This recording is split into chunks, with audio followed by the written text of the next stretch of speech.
Welcome back to ITZ English. मैं Imtiaz Ahmed YouTube channel ITZ English में आपका स्वागत करता हूं। फॉर्म्स ऑफ सब्जेक्ट सीरीज के अंतर्गत आज मैं एक और एलिमेंट द प्लस एडजेक्टिव को सब्जेक्ट बनाऊंगा। जैसा कि आप सबको पता है कि एक एडजेक्टिव जो है एडजेक्टिव ये पार्ट ऑफ स्पीच है, यानी कि पार्ट ऑफ स्पीच का एक हिस्सा है। और आपको ये भी पता है कि एडजेक्टिव जो है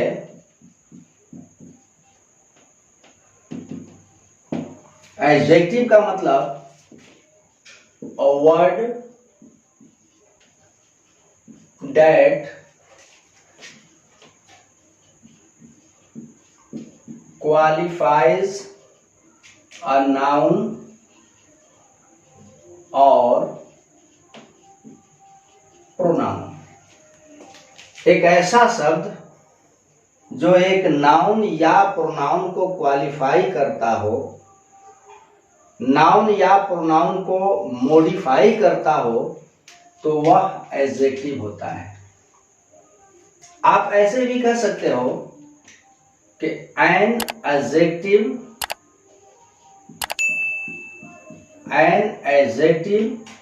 provides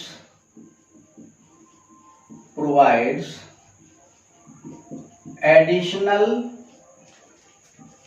information of a noun or pronoun। वह एडजेक्टिव होता है जो किसी नाउन या प्रोनाउन का एडिशनल इंफॉर्मेशन प्रोवाइड करता हो, विशेष जानकारी देता हो। किस बारे में? किसी एक नाउन के बारे में या फिर एक प्रोनाउन के बारे में। सब्जेक्ट बनाने से पहले मैं चाहता हूं कि आपको एडजेक्टिव को फिर से एक बार समझाऊं। अब आप देखो कि कैसे कोई एक वर्ड किसी एक नाउन या फिर एक प्रोनाउन को क्वालिफाई करता है। कैसे एक वर्ड एक नाउन या प्रोनाउन के बारे में एडिशनल इंफॉर्मेशन देता है। जैसे मैं एग्जांपल रख करके समझाऊं। जैसे मैं कहूं कि Raju is a farmer. Raju किसान है। अभी तक आपको ये इंफॉर्मेशन मिला कि राजू क्या है? तो फार्मर है, किसान है। अब कैसा किसान है, फार्मर के बारे में एडिशनल इंफॉर्मेशन मैं देना चाहूं तो कहूं कि Raju is a poor farmer. Raju एक गरीब किसान है।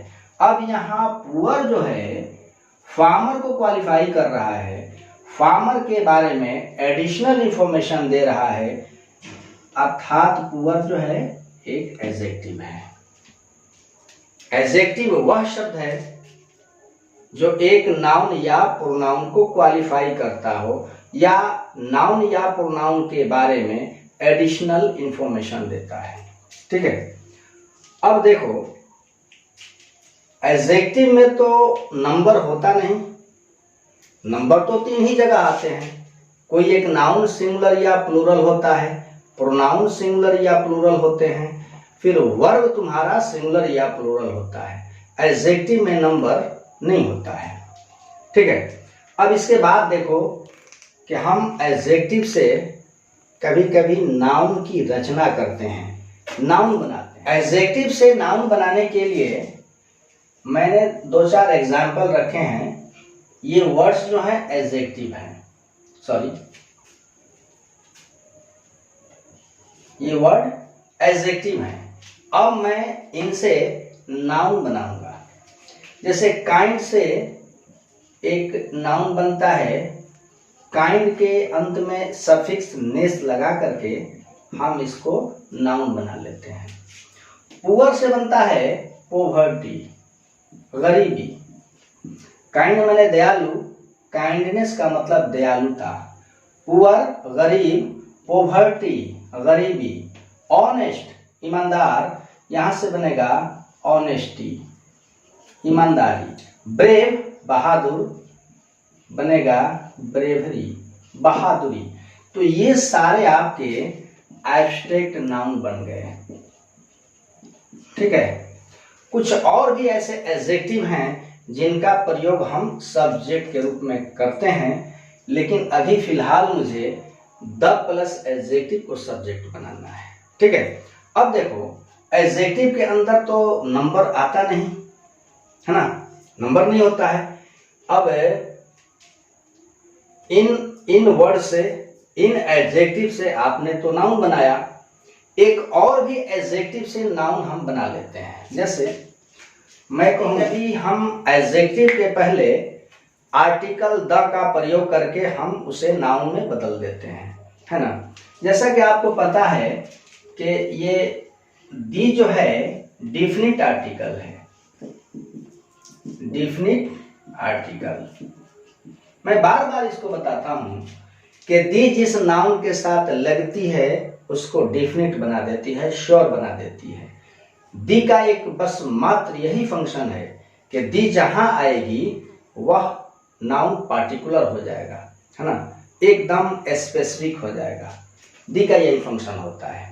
लेकिन दी का एक और फंक्शन है कि दी जब किसी एडजेक्टिव के पहले आ जाती है तो ये बनने वाला जो एलिमेंट होता है ना, ये हमारा नाउन बन जाता है।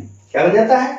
नाउन बन जाता है। जैसे मैं दो चार एडजेक्टिव लेकर के बनाऊं, जैसे पहले मैं हिंदी वर्ड्स ले लेता हूं। गरीब लोग, गरीब लोग। अमीर लोग, अमीर लोग। युवा लोग, महान लोग, महान लोग। अब देखो एडजेक्टिव में तो नंबर होता नहीं कि हम एडजेक्टिव के अंत में एस या एस रख करके उसको प्लूरल बना लेंगे। अब अगर किसी एडजेक्टिव को नाउन बनाना हो तो हमें उस एडजेक्टिव के पहले दी का प्रयोग करना होता है। जैसे गरीब लोग तो ऐसा नहीं बनाएंगे कि पुअर पीपल, नहीं। अमीर लोग द रिच पीपल, नहीं, ये नहीं होगा। ऐसा बनाने के लिए, इसको नाउन बनाने के लिए एडजेक्टिव के पहले हमें दी का प्रयोग करना है। जैसे गरीब का होता है poor, the poor. The poor का मतलब गरीब लोग। ऐसे ही द रिच अमीर लोग, द यंग युवा लोग, द ग्रेट महान लोग। अब ये जो आपके द प्लस एडजेक्टिव बने हैं ये सब के सब नाउन है, संज्ञा बन गई है। नंबर की अगर बात की जाए तो ये ऑलवेज प्लूरल फॉर्म में होते हैं, प्लूरल फॉर्म। अब देखिए ये ऐसे नाउन्स हैं जिनके अंदर एक विशेषता होती है ना। अब जैसे मान लीजिए कि गरीब लोग, तो गरीब लोग कौन होते हैं भाई? तो वैसे लोग जिनके पास पॉवर्टी होती है, गरीबी होती है, वैसे लोग ना। ऐसे नाउन के अंदर एक विशेष मेरिट या फिर एक डिमेरिट छुपा होता है। और गरीब लोग का मतलब सारे गरीब लोग, सारे गरीब लोग। मतलब मुझे समझाना है कि अगर किसी एडजेक्टिव के पहले आर्टिकल दी का हम प्रयोग करें तो वह एडजेक्टिव नहीं रहता है, क्या बन जाता है? नाउन बन जाता है। नंबर क्या शो करेगा? तो प्लूरल फॉर्म का होगा नंबर। अब ऐसे द प्लस एडजेक्टिव को हम सब्जेक्ट, द प्लस एडजेक्टिव से बनने वाले नाउन बिल्कुल कॉमन नाउन की तरह फंक्शन करते हैं, है ना। यानी कि द प्लस एडजेक्टिव फंक्शन किसकी कर जाएंगे? तो कॉमन नाउन की, कॉमन नाउन। पहले आप कॉमन नाउन का एग्जांपल देखो। मैं कहूं कि साधु लोग दयालु होते हैं। साधु लोग दयालु होते हैं। यहाँ साधु लोग जो है ये कॉमन नाउन है और बता रहा है कि सारे साधु दयालु होते हैं। एक भी साधु ऐसा नहीं हो जो क्रूर हो, सबके सब क्या होते हैं? दयालु होते। यही तो कैरेक्टर है कॉमन नाउन का, कि कॉमन नाउन चाहे एक वचन चाहे बहुवचन अपनी पूरी जाति की मेरिट या डिमेरिट को शो करता है। अब यहाँ हम बनाते हैं कि सेंस। अब लोग का अंग्रेजी जो पीपल होता है वो नहीं लेंगे, सिर्फ और सिर्फ सेंस करेंगे, प्लूरल फॉर्म होगा, साधु लोग हो जाएगा। Saints are kind. ठीक है। अब देखो आप, साधु लोग दयालु होते हैं तो सारे साधु दयालु होते हैं। और इधर कहूं कि गरीब लोग लाचार होते हैं। लाचार होते हैं। अब आप कंपैरिजन करके समझो।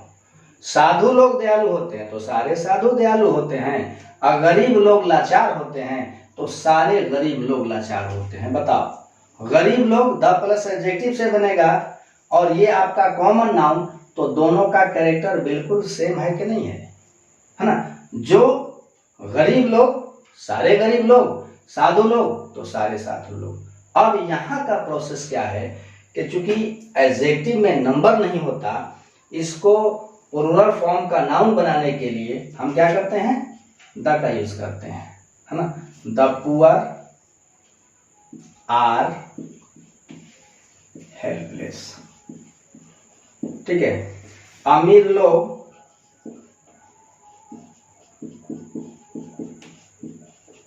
स्वार्थी होते हैं।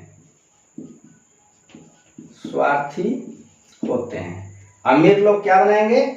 The rich are selfish. The plus adjective आपका क्या बना है? सब्जेक्ट बना है। नंबर क्या शो कर रहा है? तो प्लूरल फॉर्म का। इस तरह के जितने सारे सेंटेंसेस होंगे सबके सब यूनिवर्सल ट्रूथ रखेंगे। यूनिवर्सल ट्रूथ सार्वभौम सत्य होगा, यानी कि क्रिया का मामला जो है सार्वभौम सत्य से रिलेटेड है। आपको पता होना चाहिए कि सार्वभौम सत्य वह सत्य होता है जो तीनों काल में, प्रेजेंट, पास्ट और फ्यूचर, तीनों काल में सत्य हो। जैसे कि अमीर लोग स्वार्थी होते हैं, हर दौर में होता है। गरीब लोग लाचार होते हैं, पहले भी लाचार थे, आज भी लाचार हैं, कल भी लाचार हैं। तो इस तरह की क्रियाओं को हम लोग सार्वभौम सत्य, यूनिवर्सल ट्रूथ मानते हैं। और टाइम और टेंस का कॉन्सेप्ट रखो कि अगर क्रिया से सार्वभौम सत्य का बोध हो तो क्रिया हमेशा 1 या फिर 5 होती है। ठीक है। आपका ये द प्लस एडजेक्टिव सब्जेक्ट बना है, लेकिन ध्यान रखो कि नंबर क्या बना है? तो प्लूरल फॉर्म का। अगर किसी एडजेक्टिव को हमें सिंगुलर फॉर्म में यूज करना है तो उसके लिए क्या करना होगा, आओ सीखते हैं। मैंने 2 एग्जाम्पल्स रखे हैं। पहला तो हमने अभी अभी सीखा है कि गरीब लोग लाचार होते हैं, सारे गरीब लोग, तो हमने बनाया कि द पुअर आर हेल्पलेस। अब मुझे बताना है कि अगर किसी एडजेक्टिव का प्रयोग सिंगुलर फॉर्म में करना हो तो हमें क्या करना होगा। एक गरीब लाचार होता है तो सिंगुलर हुआ, एक गरीब लाचार, एक गरीब, ये क्या है? सिंगुलर है। लाचार क्या है? कॉम्प्लीमेंट है। अब सब्जेक्ट का नंबर क्या बन रहा है आपका? सिंगुलर फॉर्म का बन रहा है। और एडजेक्टिव में तो नंबर होता नहीं, है ना? तो हम क्या करेंगे कि अ पुअर अपने तरफ से मैन लाएंगे, क्योंकि यहां जो ए आया है आर्टिकल है, और एक आर्टिकल का अराइवल बिना नाउन का नहीं हो सकता। मैन को हमने कितना दिखाया? सिंगल दिखाया, सिंगुलर फॉर्म हुआ। मैन कैसा है तो पुअर मैन, और पुअर मैन का मतलब एक गरीब आदमी। तो पुअर में तो नंबर नहीं है, नंबर इसका कैसे बना, तो मैन की वजह से नंबर बना। इसका मतलब कि अगर हम किसी एडजेक्टिव के साथ कोई एक सिंगुलर नाउन का प्रयोग करें तो वह एक सिंगुलर नाउन का बोध करा जाएगी। A poor man is helpless. मैंने कहा कि द प्लस एडजेक्टिव का बिहेव कैसा होता है, तो बिल्कुल कॉमन नाउन की तरह होता है। लेकिन ध्यान रखो, अब से कुछ समय पहले मैंने एडजेक्टिव से एब्स्ट्रैक्ट नाउन भी बनाया, जैसे काइंड से काइंडनेस, है ना। तो ये फंक्शन होता है द प्लस एडजेक्टिव का। आप चाहो तो द प्लस एडजेक्टिव को ऑब्जेक्ट बना लो, कंप्लीमेंट बना लो। देख लो एग्जाम्पल रख देता हूं। I always help the needy. मैं हमेशा जरूरतमंदों की सहायता करता हूं। अब हेल्प आपका वर्ब है और ट्रांजिटिव वर्ब है, इसलिए कि द नीडी जो है ऑब्जेक्ट है। ये कैसे बना है, द प्लस एडजेक्टिव से। मैं हमेशा जरूरतमंदों की मदद करता हूं, ये आपका द प्लस एडजेक्टिव ऑब्जेक्ट बना है। फिर देखो complement, this is a group of the poor. ये गरीब लोगों का समूह है। अब इज ये टू बी है, टू बी क्रिया हमेशा हमेशा इंट्रांजिटिव बनती है, अर्थात इसके बाद ऑब्जेक्ट नहीं आता। आगे a group of the poor, ये आपका कॉम्प्लीमेंट बना है, ठीक है। तो इस तरह से आपका दी प्लस एडजेक्टिव का प्रयोग होता है। मुझे पूरा भरोसा है कि आपको ये वीडियो पसंद आया होगा। अगर वीडियो पसंद आया हो तो आप मुझे कमेंट कीजिए, चैनल को सब्सक्राइब कीजिए, लाइक और शेयर कीजिए, है ना। आपकी लाइक, आपका शेयर मुझे ऊर्जा प्रदान करता है और इस ऊर्जा के सहारे मैं आपके लिए कुछ ना कुछ करता रहता हूँ। फिर मिलता हूँ फॉर्म्स ऑफ सब्जेक्ट सीरीज के अंतर्गत अगले एलिमेंट को सब्जेक्ट बनाने के लिए। तब तक के लिए खुदा हाफिज।